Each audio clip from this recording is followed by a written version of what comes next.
Assalamu alaikum wa rahmatullahi wa barakatuh. Bismillah ar-Rahman ar-Rahim.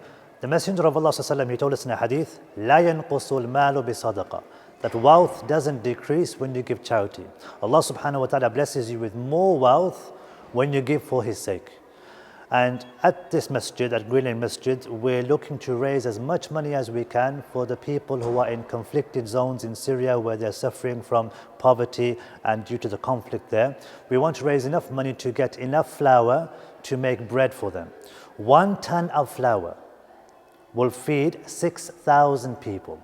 And that amount of flour feeding that many people will only cost around £300. But if you're not able to do that, give whatever you can, £200, £100, £50, even £2. Do whatever you can, feed as many people as you can and get the reward from Allah subhanahu wa ta'ala. Jazakumullah khair. Wassalamu alaikum wa rahmatullahi wa barakatuh.